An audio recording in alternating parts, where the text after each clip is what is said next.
Irmãos, vamos abrir o texto sagrado, a palavra de Deus. No livro de Apocalipse, capítulo 21.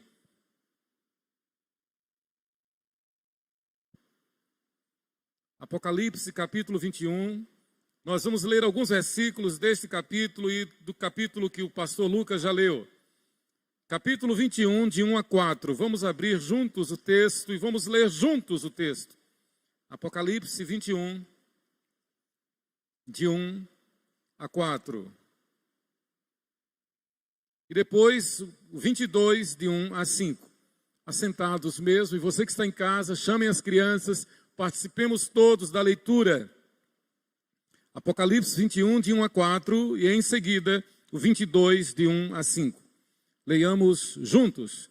Vi novo céu e nova terra, pois o primeiro céu e a primeira terra passaram, e o mar já não existe.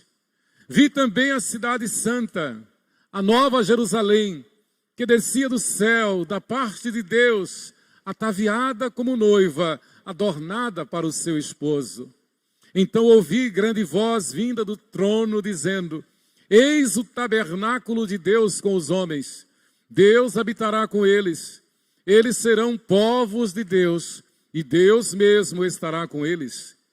E lhes enxugará dos olhos toda lágrima, e a morte já não existirá, já não haverá luto, nem pranto, nem dor, porque as primeiras coisas passaram. Capítulo 22, de 1 a 5. Então me mostrou o rio da água da vida, brilhante como cristal, que sai do trono de Deus e do Cordeiro. No meio da sua praça, de uma e outra margem do rio, está a árvore da vida, que produz 12 frutos, dando o seu fruto de mês em mês. E as folhas da árvore são para a cura dos povos. Nunca mais haverá qualquer maldição. Nela estará o trono de Deus e do Cordeiro. Os seus servos o servirão. Contemplarão a sua face, e na sua fronte está o nome dele. Então já não haverá noite, nem precisam eles de luz de candeia, nem da luz do sol, porque o Senhor Deus brilhará sobre eles, e reinarão pelos séculos dos séculos. Amém. Que o Senhor aplique esta palavra ao nosso coração, ao nosso coração. Irmãos, desde o Gênesis capítulo 1, a palavra de Deus nos ensina, nos exorta a viver pela fé, a viver pela esperança, a viver o amor. A fé que o Senhor nos dá, nos outorga, a fé que é dom. E Paulo, quando fala sobre este tema lá em Romanos, ele nos lembra: olha, os dons de Deus são irrevogáveis. A fé salvadora que o Senhor nos deu, a eleição pela graça, a convicção de arrependimento de pecados, de sermos novas criaturas, de fugir do pecado, esta fé salvadora, esta fé que nos encaminha à santificação, esta fé que rende em nós, esta fé que produz em nós a esperança, que também é dom de Deus, é dádiva de Deus, exatamente para que nós não nos enganemos, para que nós não nos deixemos levar pela tentação, pelo inimigo, de pensar que a vida se limita, se resume a este terra a terra. Nós não somos daqui, nós estamos passando por aqui. E uma expressão bíblica que muito nos dá esperança, que fortalece a nossa esperança, é quando a Bíblia diz que a nossa vida é como um conto ligeiro. A nossa vida aqui na terra é como um abrir e fechar de olhos. Nós estamos passando por aqui rapidamente. O apóstolo Paulo também nos exorta, nos anima, nos conforta, lembrando-nos de que o fiel, o cristão fiel, ele é um embaixador de Deus aqui na terra. Nós estamos representando o reino celestial aqui. Nós não representamos a nós não representamos a uma denominação, nós não representamos a uma religião, nós não representamos a nossa carne, até porque temos consciência de que a nossa carne é pó e ao pó tornará. Nós não representamos a nós representamos aquele que era, que é e que sempre haverá de ser, aquele que nos visita, aquele que nos cobre, aquele que que derrama sobre nós e que nos enche do seu amor, porque Ele é o amor. E estes são fatores incisivos, decisivos, determinantes, que nos impelem a uma vida de santidade. Por isso que adiante, nesse mesmo capítulo, nesse mesmo texto, o Senhor nos exorta a buscar a santidade. Apocalipse 22, 14 e 15. Bem-aventurados aqueles que lavam as suas vestiduras no sangue do Cordeiro, para que eles assistam direito à árvore da vida e entrem na cidade pelas portas. Fora ficam os cães, os feiticeiros, os impuros, os assassinos, os idólatras e todo aquele que ama e pratica a mentira. A palavra de Deus nos lembra, nos exorta a que, uma vez salvos, uma vez chamados pela graça salvadora, uma vez tendo confessado a Jesus como nosso único Senhor e suficiente Salvador, nós vivemos em santidade e novidade de vida. Nós somos cidadãos dos céus. Queridos, mas eu quero compartilhar então sobre o lar celestial. Como disse semana passada e como, claro, sabemos, estamos no mês de maio, o mês do lar, o mês da família, o mês das noivas, o mês das mães, o mês da família. 1º de maio é oficialmente o Dia da Família Presbiteriana do Brasil. Ontem, dia 15, é considerado 15 de maio, o Dia da Família, Internacional da Família. E como nós, cristãos, precisamos tratar esse tema, precisamos valorizar esse tema, porque uma das instituições mais atacadas, uma das maiores tristezas destes dias, dessa geração, é o que tem sido feito pela academia em geral, é o que se tem feito pelos formadores de opinião, especialmente a grande mídia, contra a família. E nós sabemos quem está por trás disso. Quem está por trás disso é aquele que está aí para roubar, matar e destruir. Eu quero dizer que o maior risco que se passa hoje, o maior risco não está na nossa saúde física, o maior risco, quem sofre maior risco hoje é a família. E destruindo-se a família, qual o futuro das crianças? Estamos numa sociedade global, claro, nesta aldeia global, onde declaradamente o aborto tem se tornado uma instituição oficializada.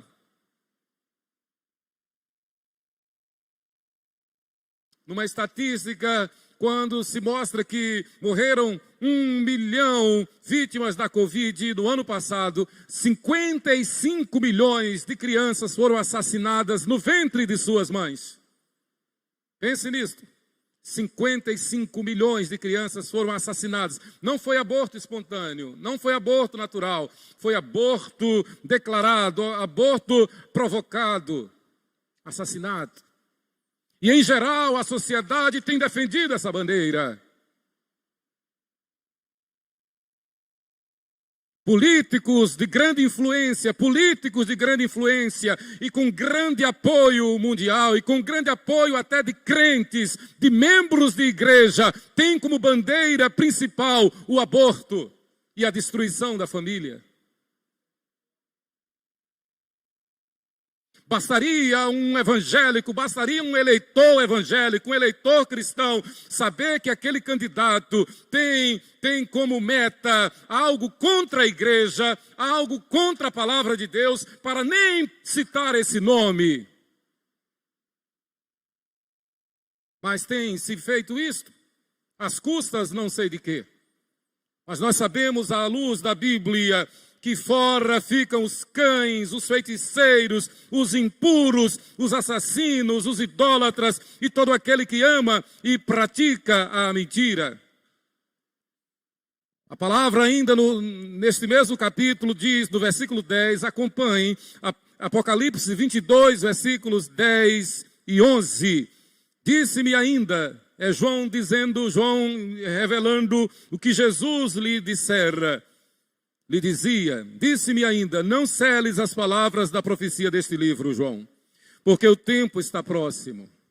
Continue o injusto fazendo injustiça, continue o imundo ainda sendo imundo, o justo continue na prática da justiça e o santo continue a santificar-se. A palavra de Deus nos exorta, nos faz nos lembrar que nós não devemos andar em julgo desigual, que quem é da luz não se mistura com as trevas, obviamente, que nós não devemos ceder ao mundo, que nós não somos do mundo, que nós somos separados do mundo, e a palavra santo significa isto, somos separados do mundo. Susanna Hunt, no seu precioso livro A Graça que Vem do Lar, ela diz, nosso conhecimento sobre este lar é tão limitado como o nosso conhecimento do lar jardim. Ela está falando aqui exatamente sobre o lar eterno, o lar celestial. Mas as semelhanças entre os dois são marcantes. O céu é o lugar da habitação de Deus, portanto é um santuário da graça. E nós devemos viver na expectativa, na perspectiva de uma vida que glorifique a Deus.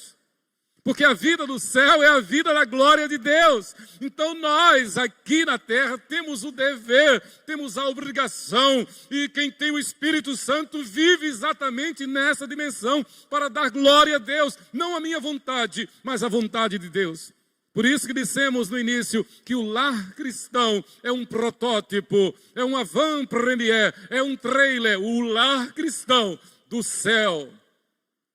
Aquilo que Susanna Hunt chama de o lar jardim, que foi o jardim do Éden, e agora nos faz lembrar do lar celestial, para que o nosso lar aqui na terra tenha como pilares, tenha como base o que Jesus, o que Deus, o que o Espírito Santo fez lá no jardim do Éden.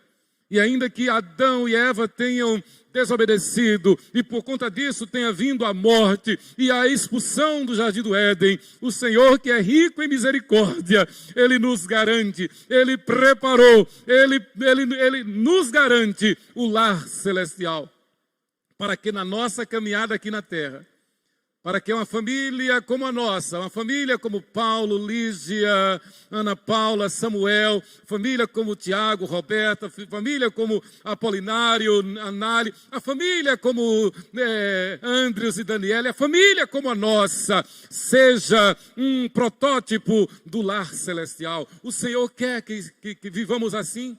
Quem é santo, santifique-se mais. O nosso governo não é do mundo, o nosso governo é do céu. Quem manda na nossa vida não é o mundo, nem o nosso eu, mas é Cristo em nós, é o Espírito Santo que habita em nós.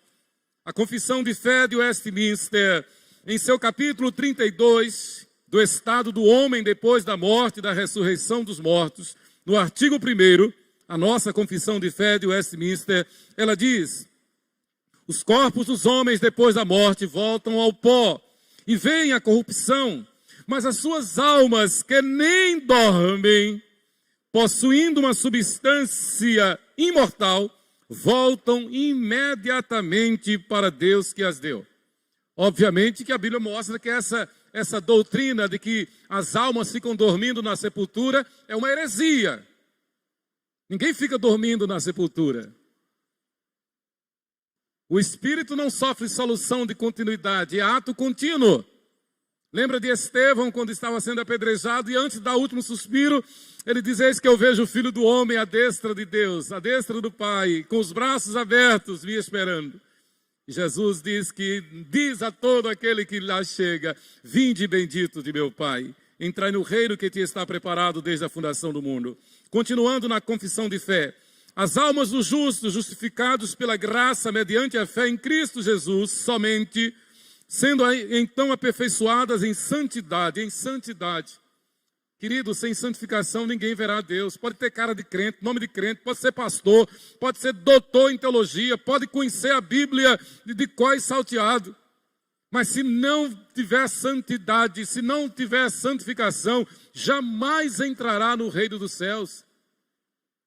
Uma das delícias da igreja, uma das maravilhas do culto, uma das maravilhas da leitura da palavra de Deus, é que constantemente o Espírito Santo faz um check-up em nós. Nós estamos o tempo todo sendo tratados, sendo examinados pelo Espírito Santo, para ver como está a nossa vida. Não devemos reger por nós, não devemos reger-nos pelo acaso, mas somente pelo Espírito Santo. Continuando na confissão de fé. Então, as nossas almas estão então aperfeiçoadas em santidade, são recebidas no mais alto dos céus, onde contemplam a face de Deus em luz e glória, esperando a plena redenção dos seus corpos. Então, esse corpo velho que voltou ao pó foi destruído, mas no último dia, no dia final, o nosso espírito que já estará com o Senhor receberá um corpo semelhante a este, porém perfeito. E a Bíblia nos dá margem, Mateus capítulo 17, no Monte da Transfiguração, Jesus disse verdadeiramente alguns hados que aqui estão, falando aos apóstolos, que alguns hados que aqui estão, que não passarão pela morte, sem que antes vejam o Filho do Homem na sua glória. Ato contínuo, Jesus chamou Pedro, Tiago e João e subiu com eles ao monte. Em chegando ao monte, Jesus transfigurou-se, assumiu o corpo celestial. Apareceram 2 varões com vestes resplandecentes. E Pedro, Tiago e João automaticamente perceberam, aquele é Moisés, aquele é Elias. Eles estão com os corpos semelhantes ao de Jesus. E uma voz ecoou do céu dizendo, este é o meu filho amado em quem me compraz. Um pedacinho do céu, lá no Monte da Transfiguração. Pedro, na sua segunda epístola, falando sobre a volta de Cristo, que está próxima, a qualquer hora, a qualquer momento, Jesus voltará para buscar a sua igreja. Pedro diz, nós somos testemunhas do que vimos no Monte Santo. Louvado seja Deus. A palavra então nos exorta aqui, mais do que tudo nessa vida, nós nos empenhemos, nós lutemos para que o nosso lar seja santo. Não é exagero dizer que a maior responsabilidade que nós temos, o maior compromisso na nossa agenda, a maior responsabilidade que nós temos é de trabalhar para que o nosso lar seja santo. Para que o nosso lar seja santo.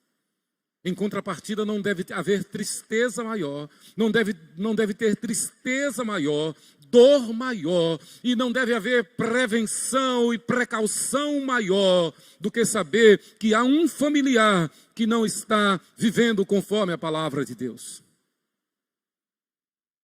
Não deve haver dor maior, tristeza maior, vou repetir, do que saber que há um familiar nosso, um ente querido nosso, que embora diga que ama a Deus, embora goste de Deus, embora goste dos crentes, embora se diga cristão, embora se diga até membro da igreja, no entanto, às vezes até participa da Santa Ceia, mas a sua vida não está em santidade. Isto é uma tristeza. Isso é o pior vírus que pode existir, porque esse vírus da incredulidade leva para o inferno. Algumas pessoas não gostam dessa palavra, mas ela está na Bíblia. E a Bíblia diz aqui em Apocalipse que Jesus tem, aqui em Apocalipse, no capítulo 1, que Jesus tem as chaves da morte e do inferno. Ou seja, ele manda para o céu e manda para o inferno também. Ele é o juiz. Queridos, e a confissão de fé continua dizendo, então Deus em luz e glória, contemplando nós, Deus em luz e glória, esperando a plena redenção de seus corpos. E as almas dos ímpios são lançadas no inferno, onde permanecerão em tormentos e em trevas espessas, reservadas para o juízo do grande dia, o dia final. Além desses 2 lugares destinados às almas separadas de seus respectivos corpos, as Escrituras Sagradas não reconhecem nenhum outro lugar. não há meio termo, não há limbo, não há purgatório, não há reencarnação, não há aniquilação da alma, mas há um juízo eterno. O céu e o inferno. O céu para os santos, o inferno para os ímpios. E a igreja é fundamental, porque a igreja é o reino de Cristo aqui na terra. A igreja é o corpo vivo de Cristo. A igreja é a noiva de Cristo. Jesus é a cabeça da igreja. E a igreja, repito, ela não se limita a uma denominação. É preocupante, pastor Lucas, quando nós percebemos que muitos pensam que a igreja é a denominação. O Senhor está fazendo maravilhas aqui, está fazendo maravilhas nos campos de concentração da Coreia do Norte, onde irmãos nossos resistem como cristãos, sabendo que vão ser mortos, mas não abrem mão de serem cristãos. Louvado seja Deus. É a igreja que sobrevive na China de terrível perseguição, no Irã, em todos os países islâmicos. É a igreja fiel. É a igreja que faz cultos, como nós vimos testemunhos aqui, lá nos Concombas, um culto que começa às 9 horas da manhã e vai às 9 horas da noite. É a igreja fiel. Independente da nossa sociedade, independente dos nossos costumes, mas é a igreja que reconhece que foi lavada e redimida pelo sangue de Jesus. Queridos, tudo isso para que o nosso dia a dia seja pautado conforme a graça de Deus, conforme o estilo, o tipo, o modelo estabelecido por Deus. Perdemos o alvo lá no Jardim do Éden, mas temos como alvo, temos como foco o lar celestial. E eu não tenho dúvidas de que foi nessa perspectiva que o grande general, o grande líder, o grande comandante de Israel, Josué, olhou para todo o povo e disse: escolhei hoje a quem sirvais, porque eu e a minha casa serviremos ao Senhor. Irmãos, o nosso objetivo é satisfazer a vontade de Deus, é servir ao Senhor, é confiar no Senhor, é viver pela fé, é viver pela esperança, é viver pelo amor, não pensando em nós, não pensando em nosso umbigo, não pensando nos nossos conceitos e preconceitos, mas pensando na glória de Deus. Pensando em que pelo nosso viver, pela nossa fé, pela esperança que temos em nós, pelo amor de Deus derramado em nós, o mundo veja Cristo em nós, a esperança da glória. Não, nada nos impressiona neste mundo, nada. Desde o Gênesis capítulo 3, nada nos impressiona, porque nós sabemos que este mundo jaz no maligno, que o império deste mundo é o império da morte. Mas nós somos mais do que vencedores. Então a ideia, o projeto é que o nosso lar seja sim um pedaço do céu. Eu quero correr agora. O lar do jardim está apenas no conhecimento que temos no livro de Gênesis. Não podemos jamais desfrutar daquele lar aqui na terra, das delícias usufruídas por Adão e Eva antes de pecar.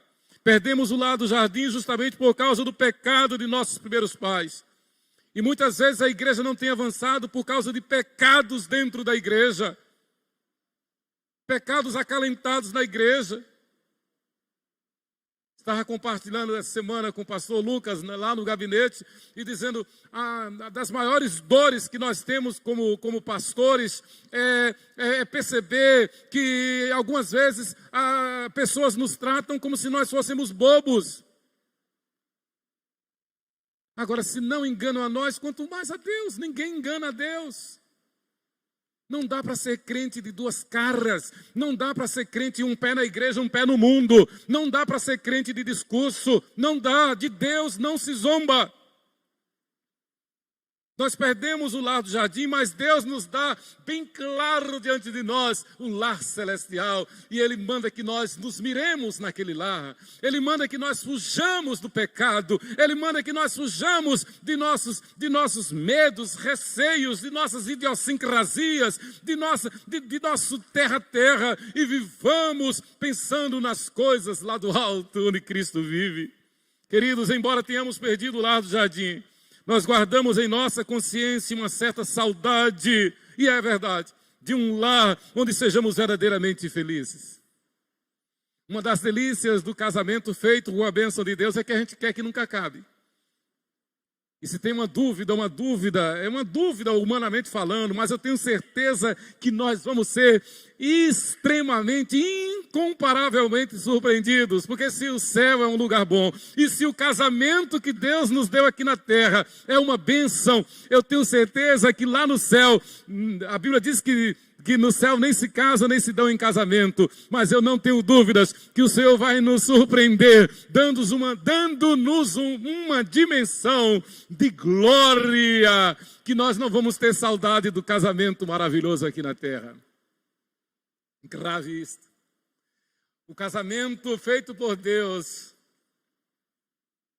é para trazer em nós, é para gerar em nós saudade do céu. E saber que se o casamento é bênção aqui, imagine a bênção que nós vamos usufruir lá no céu. E saber que nós vamos nos encontrar lá no céu. Se é delícia aqui, nem olhos viram, nem ouvidos ouviram, nem jamais penetrou no coração humano que Deus tem preparado para aqueles que o amam. Eu sei que eu e Sheila teremos alguma coisa e que não dá nem para explicar. Mas será incomparavelmente melhor do que a vida que nós temos aqui na terra. Não tenha dúvida disso. Queridos, o Filho perfeito de Deus, Jesus Cristo, Ele providenciou um modo de os filhos de Adão serem remidos. O Filho perfeito de Deus comprou um lar celestial que excede em excelência o lar do jardim. Isto é graça, isto é misericórdia. Nós havíamos perdido, nós perdemos o lar do jardim, mas Efésios capítulo 2... de 1 a 8, de 1 a 10, Paulo diz, resumindo, que Deus que é rico em misericórdia, nos salvou pela sua graça, pela graça sois salvos. O Senhor que é rico em misericórdia, vendo que nós houvéramos perdido o lar do jardim, Ele coloca diante de nós bem claro o lar celestial, para que nós nos miremos naquele lar, para que nós vivamos aqui na perspectiva, na certeza, na convicção, no ânimo de que nós somos daquele lar. E naquele lar não há falsidade, não há mentira, não há safadeza, naquele lar não há carnalidade, naquele lar não há vontade humana, mas naquele lar há a vontade de Deus, que é para sempre boa, perfeita e agradável. Tudo isso, tudo que tem lá no céu é para nos inspirar aqui na terra. Nós sabemos que o céu é um lugar onde seremos bem recebidos, porque Jesus quer que estejamos lá com Ele. Obviamente que nós não devemos ter medo, mas devemos ter esperança e devemos estar motivados pelo amor. E aí, um parênteses, a única razão pela qual nós estamos aqui na terra ainda é para dar testemunho de que só Jesus Cristo salva. Isto é radical. Isto é radical. Nós não estamos aqui na terra para fazer a nossa vontade. Nós não estamos aqui na terra para defender bandeira A, bandeira B. Nós não estamos aqui na terra para fazer a vontade do homem. Nós estamos aqui única e exclusivamente como igreja de Cristo para testemunhar do Evangelho, para dizer a todos, arrependam-se e convertam-se a Jesus Cristo. Arrependam-se de seus pecados, convertam-se a Jesus.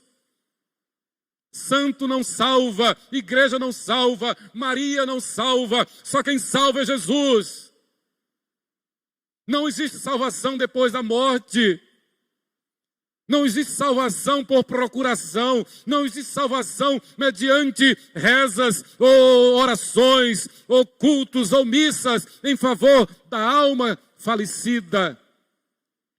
Só entra no céu quem aqui na terra arrependeu-se dos seus pecados e confessou e declarou a Jesus Cristo como seu único Senhor e suficiente Salvador. A Bíblia nos mostra que esta é a mensagem urgente, porque não basta dizer eu amo a Deus, e mandar figurinhas de mãozinhas orando, e mandar figurinhas de versículos, e mandar citações dos grandes pregadores, e dizer que maravilha, tudo é amor, tudo é bom. Não basta isso, é preciso ter uma vida de santidade.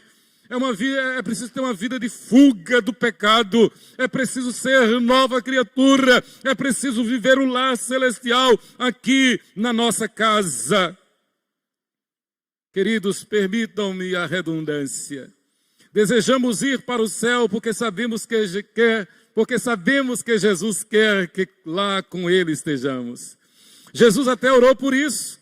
João 17, 24, na oração sacerdotal, Jesus diz: Pai, a minha vontade é que onde eu estou, estejam também comigo os que me deste. Preste atenção nisto. A vontade de Jesus, a vontade de nosso Senhor e Salvador, é que nós estejamos com Ele.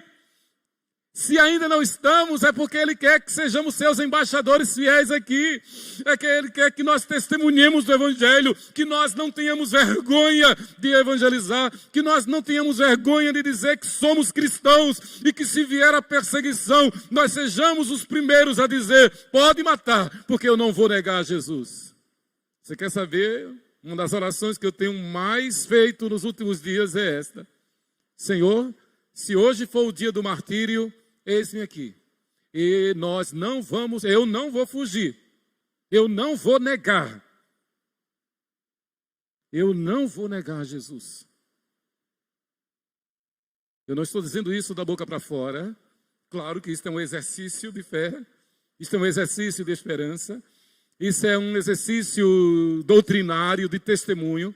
Mas eu tenho que estar preparado, porque os dias são maus. O que está acontecendo em Israel, os bombardeios fulminantes contra Israel estão previstos na Bíblia. As nações vão se levantar todas contra Israel, está escrito na Bíblia. Quando Israel estiver a ponto de ser fulminado, vai surgir um que vai conseguir fazer paz e apaziguar e evitar que Israel seja de todo destruído. Israel vai fazer um acordo com esse cara. Mas ato contínuo, automaticamente, Israel vai perceber que este é um falso, ele não é o Messias. E aí então este vai voltar a reunir todas as nações contra Israel e fulminariam Israel do mapa, se não acontecesse algo inusitado. Naquele momento vai descer com os exércitos celestiais aquele que foi morto e vive. Naquela hora, quando Israel estiver para ser riscado, fulminado do mapa, vai descer o leão da tribo de Judá, a raiz de Davi, aquele que foi morto e vive, aquele que tem as chaves do inferno e da morte, aquele que é o Rei dos Reis, o Senhor dos Senhores, o Senhor dos Exércitos. Ele vai descer com os seus exércitos e vai defender Israel como a menina dos seus olhos. Este é um sinal para a igreja, porque nós somos o Israel da fé, os filhos de Abraão pela fé. Nós somos o verdadeiro Israel. E a Bíblia diz que quando essas coisas estiverem acontecendo, ergamos os nossos olhos, porque a nossa redenção se aproxima. Pestes, guerras, ameaças de guerras, terremotos. A ciência, nunca se falou tanto em ciência. A ciência se multiplicando, o amor esfriando, fazendo-se da ciência palanque político, fazendo de caixões palanque político, caixões de defunto. O amor esfriando, a ciência se multiplicando, a hipocrisia reinando, a blasfêmia campeando. São sinais claros e evidentes de que o Rei dos Reis está voltando. De que a nossa redenção se aproxima. De que o céu é uma realidade. E se o céu é uma realidade futura e breve para a igreja, o Senhor quer que a nossa casa, o nosso lar, a nossa família, a nossa casa, seja um pedacinho do céu. Isto não é novela, isto não é teatro, isto não é lenda, não é uma parábola, isto é real. O céu é um lindo lugar. Este mundo jamais pode me separar dos valores que eu tenho no lar celestial. Céu, lindo céu. E este céu, lindo céu, que nós almejamos, que nós pregamos, que nós conhecemos nas páginas da Bíblia, este céu deve permear, este céu deve caracterizar a nossa casa, a nossa família. Quem manda na nossa casa é o Senhor do céu, é Jesus. Como disse o poeta Charles Hutchinson Gabriel, numa tradução do judeu errante, porque convertido, pastor missionário, reverendo Salomão Luiz Ginsburg, que inclusive pregou aqui na Piba, no início da Piba.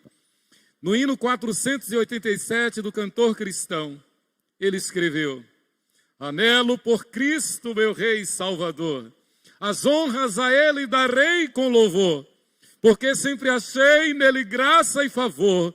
Precioso é Jesus para mim. Precioso é Jesus para mim, precioso é Jesus para mim. Celeste prazer é Jesus conhecer, precioso é Jesus para mim. Afável a porta do meu coração, humilde e muito manso aguardou a admissão. Do triste pecado outorgou-me perdão. Precioso é Jesus para mim. Firmado em Jesus, eu alcanço afinal futuro de glória na vida eternal, sem uma desdita nem nuvem de mal. Precioso é Jesus para mim. Na glória minha alma deseja gozar, e mais com o amado se identificar, com todos os salvos servir e adorar. Precioso é Jesus para mim. Queridos, o cristão fiel vive nessa santa expectativa. E saber que Jesus é precioso implica em viver em vida de santidade. Em viver o sim, sim e o não, não.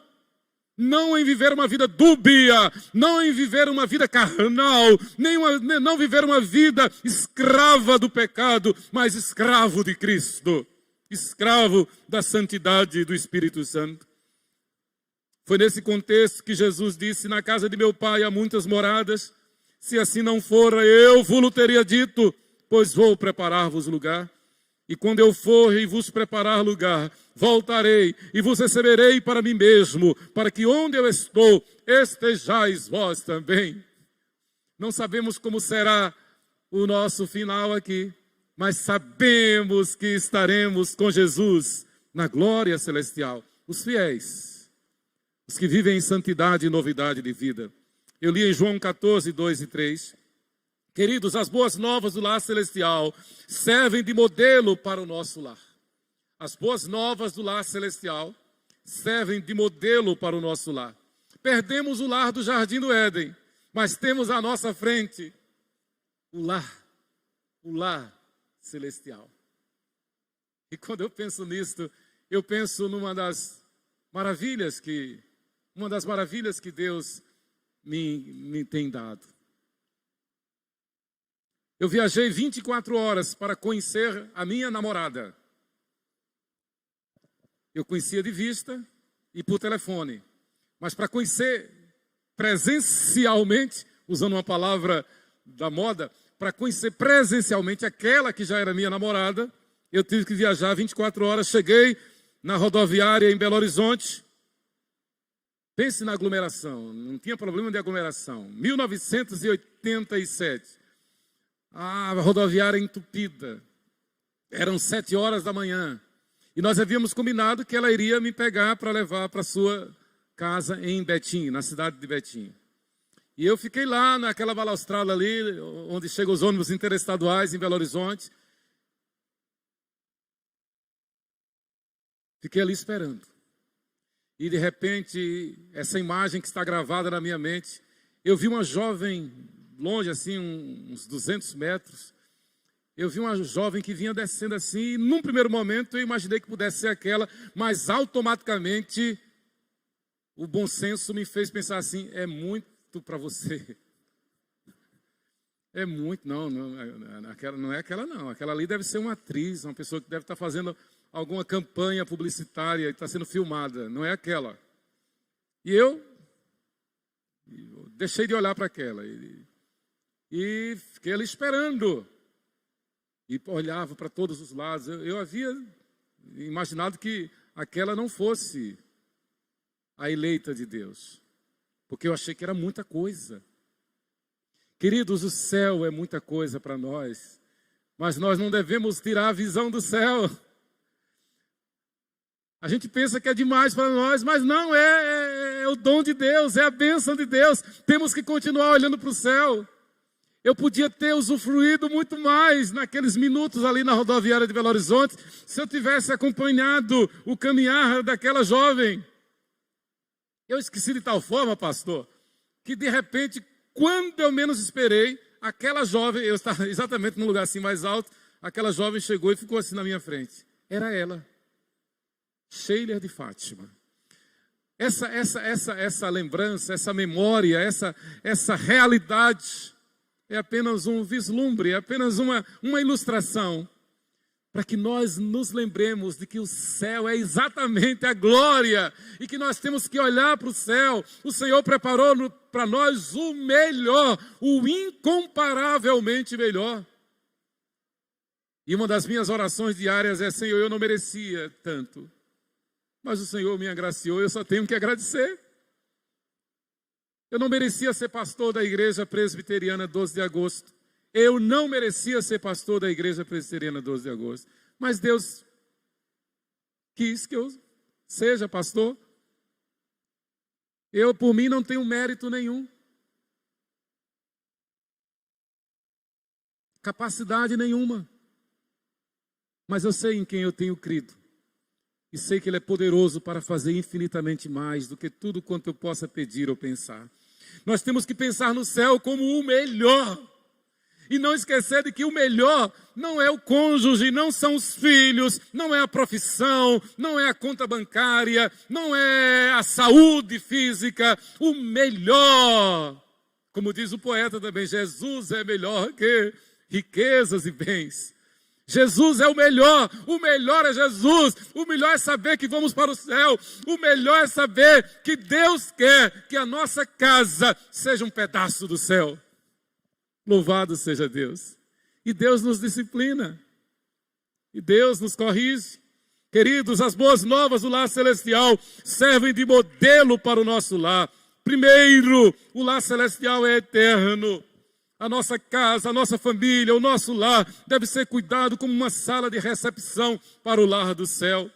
Eu não exagero absolutamente quando me lembro, por exemplo, de que o lar onde eu fui criado, aqui no bairro Siqueira Campos, na rua Distrito Federal, 215A, o lar onde eu fui criado, na presença de papai e de mamãe, a convivência com os meus 6 irmãos, nós éramos 9, seríamos 9, mas somos 7.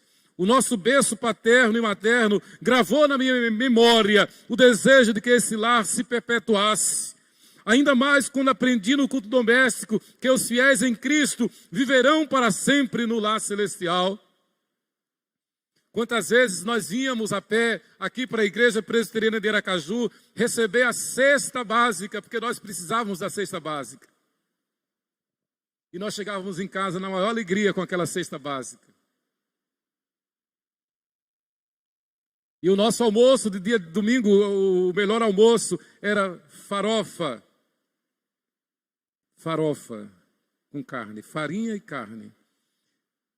Não tinha outra coisa, era o almoço do domingo. Mas foi um lar onde a nota principal foi o culto doméstico. O culto doméstico. Não foi por acaso que as primeiras palavras que eu li, não aprendi na escola, não aprendi com alguém me alfabetizando, mas aprendi no culto doméstico. E de repente eu estava com o hinário aberto e eu li, tenho lido da bela cidade, o hino 477 dos Salmos e Hinos antigos. O hino Glória Indizível, que diz assim: tenho lido da bela cidade, situada no reino de Deus, com seus muros de jaspe luzente, juncada de áureos troféus. Mas metade da glória celeste jamais se contou ao mortal.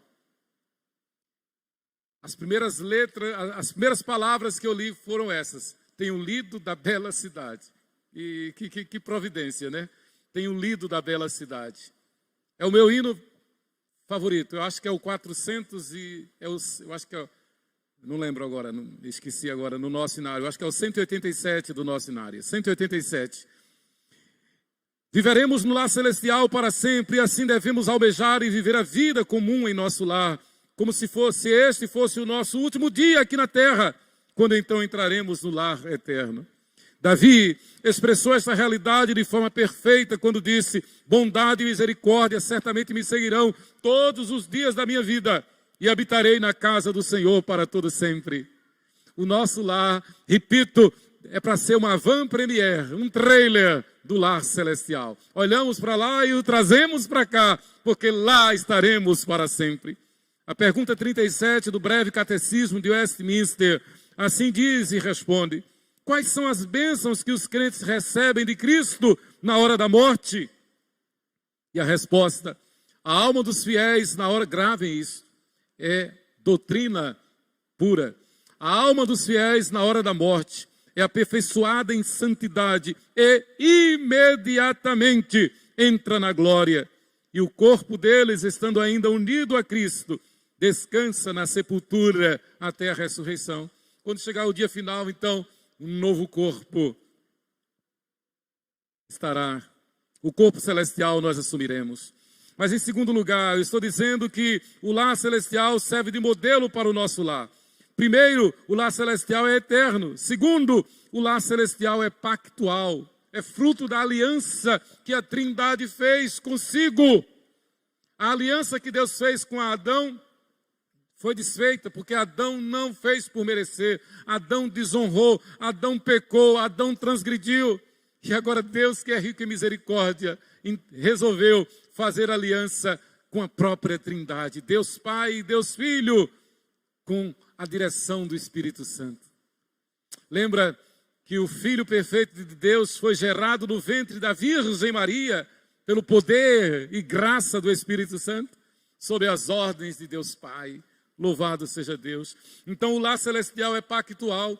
O lar que Deus preparou para nós aqui na terra, devemos entender, devemos vivê-lo como um lar da aliança, o lar do pacto. E aí, maravilha das maravilhas, doutrina das doutrinas. Esta é uma das razões porque os filhos dos crentes são batizados. Porque não é o batismo quem salva é Jesus. E os salvos são aqueles que honram o pacto. Os salvos são aqueles que honram a aliança. Então Deus chamou-nos a nós, prometeu nos abençoar e prometeu abençoar os nossos filhos. Pela fé, pela esperança e pelo amor, devemos honrar a nossa parte no pacto. O Senhor diz: eu quero abençoar os teus filhos. Eu quero abençoar a tua casa. Consagre-me a mim, os teus filhos. E nós o fazemos pelo batismo. No Antigo Testamento foi a circuncisão, no Novo o batismo. O lar celestial é pactual, faz parte da aliança que Deus fez com o seu Filho perfeito. O texto sagrado nos diz em Isaías, capítulo 32, versículo 18, o meu povo habitará em moradas de paz, pacto, aliança, em moradas bem seguras e em lugares quietos e tranquilos. Isaías 32, 18. Isaías 55, 3 diz: inclinai os ouvidos e vinde a mim, ouvi e a vossa alma viverá, porque convosco farei uma aliança perpétua. Eu creio que o Senhor fez essa aliança comigo e com Sheila e com as nossas filhas, e com o nosso genro e futuro genro, se Deus for servido nos agraciar. Inclinai os ouvidos e com netos, se Deus se agradar de nos abençoar com netos. Deixa eu fazer um parênteses assim. Aqui, se tem inveja santa, uma inveja que eu tenho é de quem já é avô. Parabéns aos avós. E uma oração que eu faço: Senhor, lembra-te de mim e dá-me a graça de ter netos também. Inclinai os ouvidos e vinde a mim, ouvi e a vossa alma viverá, porque convosco farei uma aliança perpétua, que consiste nas fiéis misericórdias prometidas a Davi. Isaías 55, 3. A pergunta 20 do breve catecismo de Westminster, assim nos diz e responde: deixou Deus todo o gênero humano perecer no estado de pecado e miséria? Resposta: tendo Deus unicamente pela sua boa vontade, desde toda a eternidade, eleito alguns para a vida eterna, entrou com eles em um pacto de graça para os livrar do estado de pecado e miséria e os trazer a um estado de salvação por meio de um Redentor, Jesus Cristo. Ora, se nós sabemos que o Senhor nos deu essa ponte, nos deu essa porta aberta da salvação, como diz o hino antigo, é franca porta divinal, aberta a todo mundo, por ela o pecador mortal alcança amor profundo. Se Deus me garante isso, por que eu haveria de duvidar? A promessa é para nós e para os nossos filhos e para quantos o Senhor chamar. E para os filhos dos nossos filhos, eu creio. E por isso eu devo consagrar a minha casa. Eu creio e por isso eu devo viver a minha casa, o meu lar, como um pedaço do céu, para a glória dele, para a glória do Senhor. No plano da redenção consta que os resgatados do Senhor habitarão para sempre no lar celestial. Queridos, olha, fiquem tranquilos.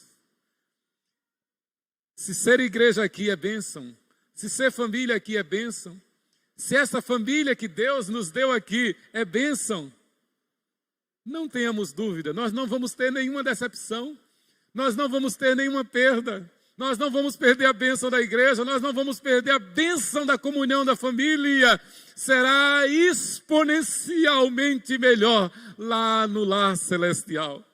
Por isso nós devemos fazer da nossa casa um pedaço do céu. Mas em terceiro lugar, as bênçãos do lar celestial devem reger o nosso lar terreno.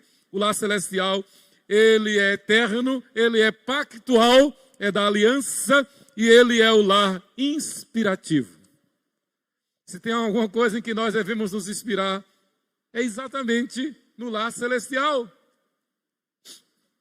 Tem crentes que se for fazer uma pesquisa e perguntar o que é que mais lhe impressiona, vai dizer uma opção de coisa daqui da terra, vai falar de pessoas e talvez nem se lembre do céu. Eu quero deixar bem claro, o que mais deve nos inspirar, o que mais deve nos motivar é o céu. Jairo Trench Gonçalves, filho, que escreveu com Paulo César, o autor da minha fé, que escreveu: este mundo jamais pode me separar, céu, lindo céu. Eu conversei com seu pai, o juiz de direito, doutor Jairo Trench Gonçalves, lá de Atibaia, poucos dias depois da morte do Jairinho. Ele morreu num acidente, ele vinha na sua Brasília, lá em Atibaia, e uma estrada vicinal, e um caminhão atravessou e assim ele morreu, ele e a família, ele, a esposa e a filhinha. Ele estava voltando, foi um domingo à noite, ele estava voltando da casa do seu pai, Dr. Jairo Trench Gonçalves. Ele tinha ido mostrar a letra dessa música, Céu, Lindo Céu. Naquela noite de domingo, naquele desastre terrível, ele, a esposa e a filhinha entraram no céu. Por que é que eu estou dizendo isto? Porque o lar celestial deve nos inspirar. Este é um caso histórico, triste para nós, mas alegre para Deus, que recebeu aquela família linda lá. Triste para nós, mas alegre para Deus, que nos anima a nos inspirar no céu, a deixar as coisas desta vida, a deixar as coisas deste mundo, os nossos desejos carnais e viver na dimensão da santidade. Apocalipse 22, quem é santo, santifique-se mais. Quem é sujo, suje-se mais. Somos santos, então vamos buscar a santificação mais e mais. O lar celestial é inspirativo. Para o cristão fiel, o lar celestial é qual um farol que aponta o porto seguro para os navegantes. Indispensável à navegação marítima, o farol tem guiado os marinheiros em toda a história. Nosso querido presbítero Gervásio, que o diga como marinheiro que é. Sabemos que o farol é uma torre redonda e alta que tem a função de ajudar na navegação. O farol indica às embarcações a proximidade de locais perigosos, da costa ou de um porto. Se não fossem os faróis, não haveria o transporte marítimo. Não haveria o transporte marítimo. Não haveria porto. Só existe porto porque tem um farol para apontar o caminho certo aos marinheiros. Queridos, nós devemos ver o céu como o nosso farol. Devemos ver-nos a nós como marinheiros que estão no mar bravio da vida, mas que tem adiante de nós uma luz indizível, uma luz perfeita que nos mostra o céu. O céu é o farol que nos conduz ao porto seguro que é Ele mesmo. A Bíblia diz, se fostes ressuscitados com Cristo, buscai as coisas lá do alto onde Cristo vive, assentado à direita de Deus. Pensai nas coisas lá do alto, não nas que são aqui da terra, porque morrestes e a vossa vida está oculta juntamente com Cristo em Deus. Colossenses 3, de 1 a 3. Na verdade, não buscamos aqui cidade permanente, mas buscamos a que há de vir. Hebreus 13, 14. Seja qual for o problema que enfrentemos, seja qual for a adversidade, seja qual for a circunstância contrária que possa vir contra nós, o cristão fiel traz em sua memória a certeza da ressurreição e naturalmente a sua entrada ao lar celestial. Assim devem viver os fiéis em sua vida comum no lar, com a família que o Senhor nos presenteou. Queridos, família não é brincadeira, não. Família não é coisa de novela, família não é coisa de teatro, família não é lenda. Família não está sujeita a governos humanos. A família está sujeita a um governo só. E o governo da família é o governo do Pai, do Filho e do Espírito Santo. A família está sujeita a uma constituição só. E a constituição da família é a palavra de Deus. A igreja que mais cresce, a igreja mais forte hoje, é a igreja que está sendo perseguida nos países islâmicos, na China, país comunista. É a igreja que está debaixo da perseguição. Nós só herdamos o evangelho porque por 400 anos, os primeiros cristãos do século I, ao século IV, ao ano 350, do século I ao século IV, a igreja foi terrivelmente perseguida. Todos os apóstolos foram martirizados. Mesmo João, que não morreu de morte provocada, morreu de morte natural, mas estava no martírio, exilado na ilha de Pátimos. Todos foram martirizados. A igreja não está aqui para receber benesses do mundo. A igreja não está aqui para se sujeitar ao império mundano. A igreja está aqui para, com a cabeça erguida, viver em função da glória de Deus. E viver o céu como igreja, e viver o céu como igreja na comunhão dos santos e como igreja na família nuclear, onde o papai, a mamãe e os filhos vivem na esperança, vivem na fé, na esperança e no amor da vida celestial. O breve catecismo, e eu termino aqui com esta citação. O breve catecismo de Westminster, citei 4 vezes o catecismo. Em sua pergunta 38, assim nos diz e responde: quais são as bênçãos que os crentes recebem de Cristo na ressurreição? Resposta: na ressurreição, os crentes, sendo ressuscitados em glória, serão publicamente reconhecidos e absolvidos no dia do juízo e tornados perfeitamente felizes no pleno alegrar-se em Deus por toda a eternidade. Então, qualquer dor, qualquer sofrimento, qualquer perda, qualquer tipo de morte que venha contra nós, não se compara à glória indizível, a glória e a felicidade eternas que teremos com Cristo. Hoje, estamos entre o lar jardim e o lar celestial. Não podemos criar o céu aqui na terra, mas quando o céu é nosso destino, quando o céu é nosso farol, podemos ter lares que reflitam esse lugar. Nossos lares podem e devem ser uma pré-estreia do lar que nosso Salvador comprou e preparou para nós. Nossos lares podem e devem ser uma previsão daquilo que virá. Susan Hunt, neste precioso livro da editora Cultura Cristã, da Igreja Presbiteriana do Brasil, edição de 2002. Queridos, que Deus nos abençoe e que nós nos miremos no lar celestial para que a nossa casa, a nossa família, viva na dimensão do lar eterno. Que Deus nos abençoe.